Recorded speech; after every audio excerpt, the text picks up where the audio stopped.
عبداللہ ابن حذافہ رضی اللہ تعالیٰ عنہ اپنی جماعت کے ساتھ کام کر رہے تھے روم میں.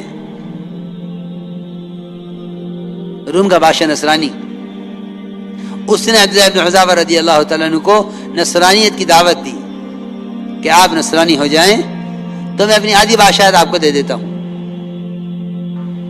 سنو دھیان سے، یہ فرمایا کہ نصرانیت پر تیری آدھی بادشاہت، تیری پوری بادشاہت مل جائے اور عرب کی ساری بادشاہتیں مل جائیں اور ہمیشہ کے لیے مل جائیں، اس سب کے ملنے پر صرف مجھ سے یہ کہا جائے کہ ایک مرتبہ پلک جھپکنے کے بقدر محمد صلی اللہ علیہ وسلم کے دین کو چھوڑ دو. ہمیشہ کے لیے نہیں، پلک جھپکنے کے بقدر اتنی دیر کے لیے چھوڑ دو اور یہ ساری بادشاہتیں تمہیں ملے گی ہمیشہ کے لیے.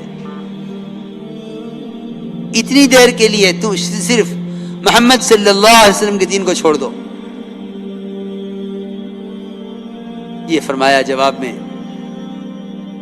کہ عرب کی ساری بادشاہتیں مل جائیں اور تیری پوری بادشاہت مل جائے، ہمیشہ کے لیے ملے، اور پلک جھپکنے کے بقدر محمد صلی اللہ علیہ وسلم کا دین چھوڑوں، یہ میں نہیں کر سکتا.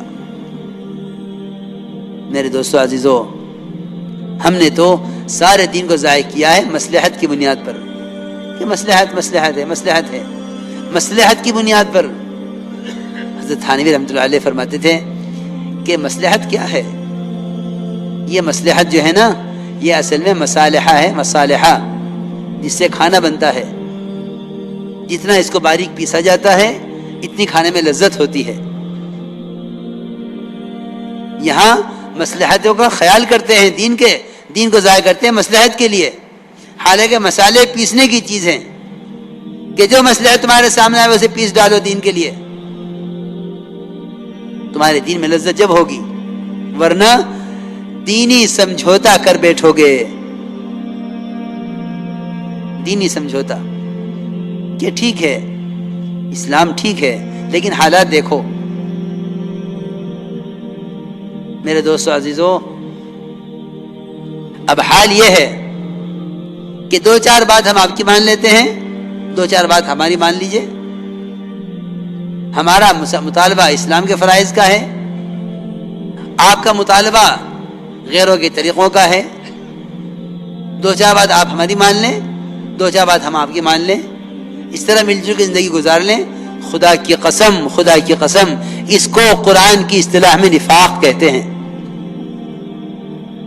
اس کو قرآن کی اصطلاح میں نفاق کہتے ہیں.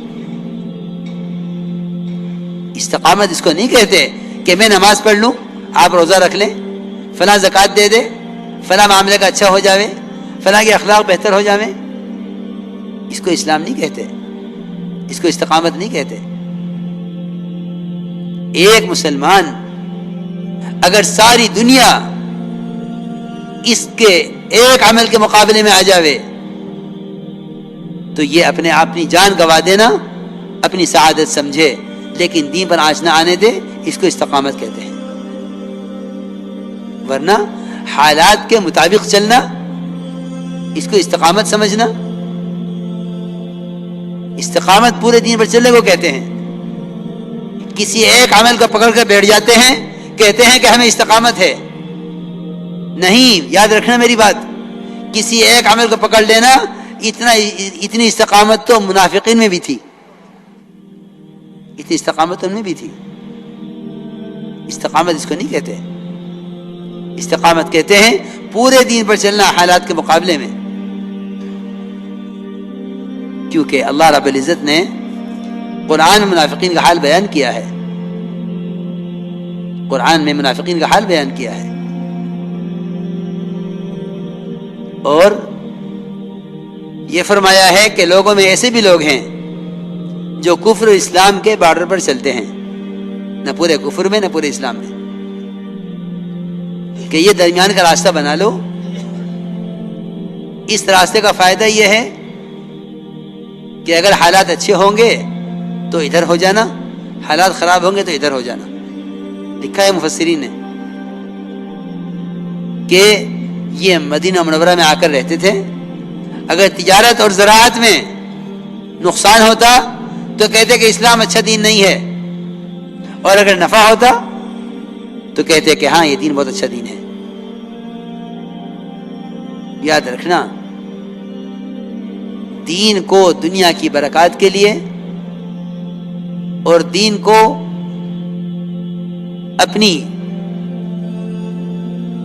دنیا کی خواہشات کو پورا کرنے کے لیے اختیار کرنا، یہ نفاق ہے، ایمان نہیں ہے۔ یہ نفاق ہے، ایمان نہیں ہے۔ دین تو اللہ کا حق ہے، وہ ہمیں بھوکا رکھے، ننگا رکھے، دنیا کی کوئی چیز ہمیں نہ ملے۔ کہ حدیث میں آتا ہے کہ ایک شخص پیدائش سے لے کر بڑھاپے کی آخری عمر کو پہنچ جاوے اور سجدے میں پڑا رہے، وہ اللہ کی عبادت کو قیامت میں حقیر سمجھے گا، کیونکہ عبادت اللہ کا حق ہے۔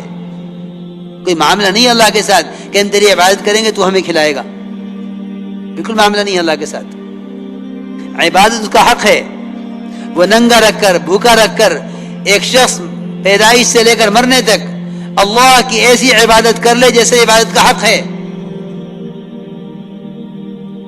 اور اللہ اس کو دنیا میں ایک ذرے کے برابر کچھ نہ دیں، اللہ کو اس کا حق ہے۔ کیونکہ عبادت یہ برکت ہے، عبادت کا بدل نہیں ہے، عبادت اللہ کا حق ہے، عبادت اس کا حق ہے۔ اگر وہ سارے عابدوں کو جہنم میں ڈال دے، اس کو اس کا حق ہے، اس کی سمجھیت کا تقاضا ہے، یہ کوئی چوں نہیں کر سکتا، یہ اس کی طرف ظلم نہیں ہوگا۔ ظالم تو ہم ہیں کہ ہم ایک عمل کر کے یوں سوچتے ہیں کہ اس عمل کے بعد یہ وہ تو ہوا نہیں جو میں چاہتا تھا۔ اس لیے میرے دوستو عزیزو، میں اس لیے عرض کر رہا ہوں کہ صبر کو، شکر کو سمجھنا چاہیے کہ صبر تقوی کے ساتھ ہے، صبر تقوی کے ساتھ ہے۔ بغیر صبر کے جو تقوی کرے وہ بغیر تقوی کے صبر اختیار کرے، جو بغیر تقوی کے صبر اختیار کرے وہ تو بالکل ایسا ہے جیسا کوئی چور یا کوئی مجرم کہ تقوی کے بغیر عزیزہ برداشت کر رہا ہے۔ اس لیے میں نے عرض کیا کہ دین کے بارے میں، کیونکہ اب خیال یہ ہونے لگا ہے کہ بھئی باطل سے سمجھوتا کر لو تاکہ کم سے کم دنیا کا وقت تو صحیح گزر جاوے، آخرت کے دوام کا تصور نہیں ہے، گزرنے والی دنیا کا فکر ہے، آخرت کے دوام کا تصور نہیں ہے۔ آخرت کی کا دوام کا تصور کرو۔ اس لیے یہ بہت نازک بات ہے، بہت نازک بات ہے کہ ہم دینی سمجھوتا کر لیں کہ ٹھیک ہے، 2 باتیں ہم آپ کی مان لیں، 2 بات آپ ہماری مان لیں، اس طرح دنیا میں گزارا ہو جاوے کہ قرآن کی اصطلاح میں اس کو نفاق کہتے ہیں۔ آپ صلی اللہ علیہ وسلم سے مشرکین نے بڑے مطالبے کیے ہیں اس لائن کے۔ آپ صلی اللہ علیہ وسلم جب بھی آپ بیت اللہ کا طواف کرتے تو آپ ہر چکر میں حجر اسود کا بوسہ لیتے، یہ آپ کو پسند تھا، یہ آپ کو پسند تھا حجر اسود کا بوسہ لینا۔ مشرکین نے جب یہ دیکھا کہ آپ کو حجر اسود کا بوسہ لینا پسند ہے تو انہوں نے یہ کہا کہ اے محمد صلی اللہ علیہ وسلم، ہم آپ کو حجر اسود کا بوسہ نہیں لینے دیں گے جب تک آپ ہمارے بتوں کے سامنے جھکتے ہوئے نہیں جائیں گے۔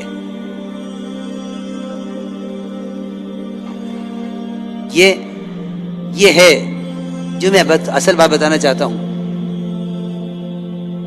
کہ مسلمان کی کسی ضرورت سے اور اس کی کسی چاہت سے فائدہ اٹھا کر اسے باطل کی طرف لانے پر مجبور کرنا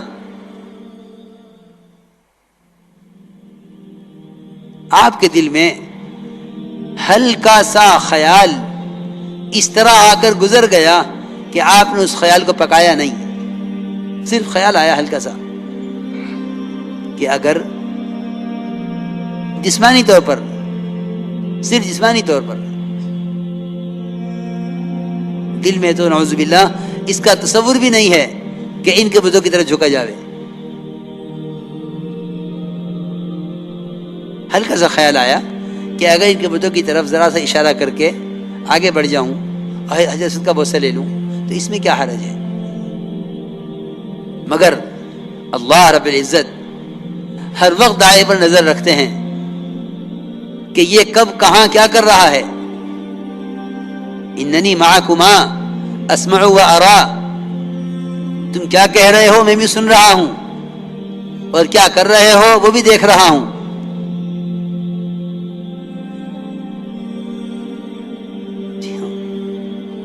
ہر وقت ہر آن نگرانی ہے. آپ نے فرمایا آپ کے دل میں ہلکا سا خیال آیا کہ اگر صرف جسم سے، عقیدت سے نہیں، اندر کے ارادے سے نہیں، دل مطمئن ہے ایمان کے ساتھ، اگر صرف جسم ذرا سا جھک جائے ان کے سامنے، اس سے مجھے حجر اسود کا بوسہ لینے دیں، اس میں کیا حرج ہے؟ اتنا خیال آیا آپ کو اور فوراً آیت نازل ہوئی، وَلَوْلَا أَن ثَبَّتْنَاكَ لَقَدْ كِدتَّ تَرْكَنُ إِلَيْهِمْ شَيْئًا قَلِيلًا إِذًا لَأَذَقْنَاكَ ضِعْفَ الْحَيَاةِ وَضِعْفَ الْمَمَاتِ ثُمَّ لَا تَجِدُ لَكَ عَلَيْنَا نَصِيرًا. کہ نبی جی اگر ہم آپ کو اس وقت ثابت قدم نہ رکھتے تو قریب تھا کہ آپ تھوڑے سے جھک جاتے ان کی بات کی طرف. اگر آپ ایسا کر لیتے تو ہم آپ کو دگنا عذاب دنیا میں دیتے، دگنا عذاب آخرت میں دیتے.